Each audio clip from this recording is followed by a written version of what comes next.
ole Christian World 1845 fian van ko buya kakal thuai don ti la heron requesta in khom puya sir tura ni ome control to le atenor ron requesta helai Christian labua lawa nau pang labua ro chuana oma number za som sari pasari na nia van ko puya kakal thuai don ti khania akidik ta khi i nia masela not khatin kan nia manga d in kan sa dona ni d chu chu nia do hei kan soi to thin ang khan hei bar pui hi vuak khat vuak cher don chon kolon hi vuak bar te po vuak kolon bar pui vuak khat vuak ni vuak thum vuak li ani ta ni bar pui ma thleng che kha chir zel tur khat ni thum li ting zel khan vuak li ni ta zel ta ni heng lai chu khat dewa ma se vuak za thi nang renga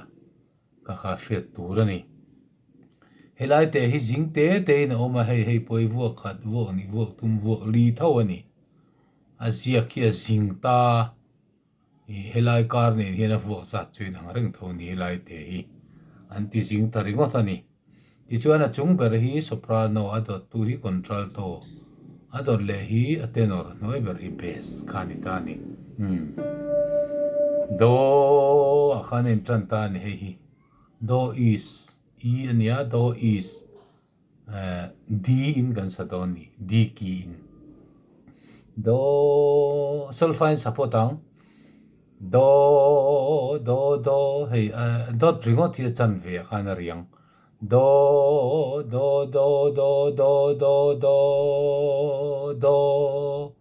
ti do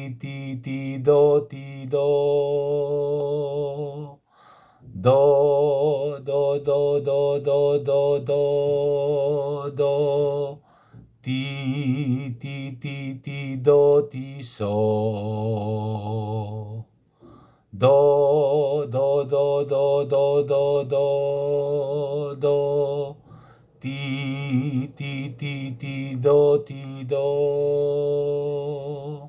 do ti do ti do ti do ti so ti khana solfa chu ni ta ni kha contralto ani cái thu in kan sa chin ang van khopu ka kal thoi don rang ka chak tual no ma chuan van khopu ka kal thoi don rang ka chak tual no ma chuan nun na thing parvul na ram le partin chulo naram chu he ta rei lo te an parvul an moi na chuai si tri van khopuya ka kal thuai don partin chulo naram chu ti khalo ni ta ni o partin ful naram a chuan ti tur ni partin ful naram a chuan ti khana lo ni ta ni a hre thiam thei mai o me ti khan chuan atenor chu so a hian in tran ve ta do re mi fa so ta in tran ta ni so fa mi ti khana lo in tran ta ni a solfaing sa le lo ka tenor so fa mi fa mi so re so fa mi fa mi so fa mi fa la fa mi so so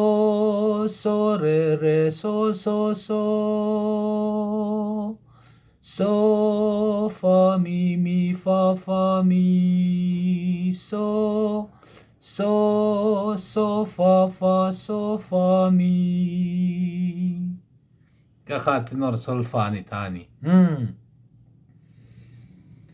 thunon thuin sa sin ang van ko puya ka kal thoi don rang ka chak tual no ma chuan van ko puya ka kal thoi don rang ka chak tual no ma chuan nun na thing par na ram le patin chulo naram chu he ta rei lo te an parful an moi na a chuai si three van ko puya ka kal thuai do van ko puya ka kal thuai don pa tin vunaram ma chuan ti khani tani akan sadi kang chumo fa lo ni ta fa la la fa mi van ko puya ka kal thuai don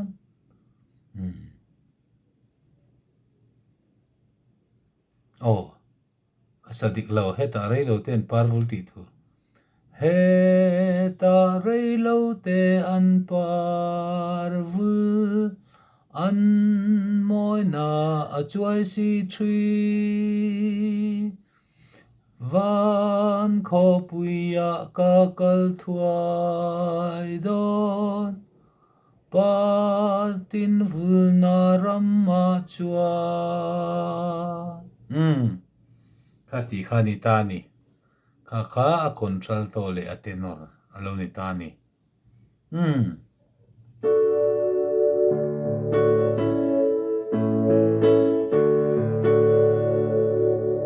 a air in sabele re tiang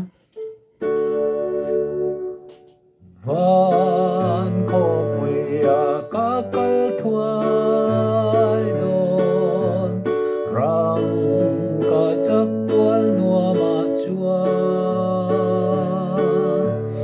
nun na thing parvul na ram le par tin chulo na ram chu he ta rei lo te an parvul an moi na chuai si three van ko puya ka kal thuai don rar tin vunaram ma chuan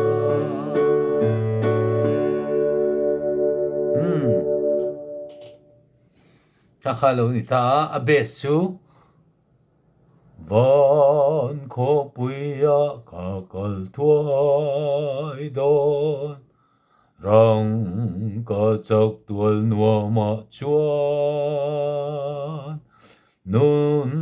na thing parvul na ram le par tin vul na ram ma chuan he ta rei lo te an parvul an moi na chuai si three van ko puya ka kal thuai don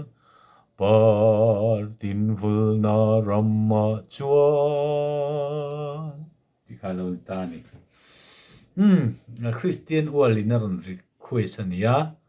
ti khan lo 是腿面就上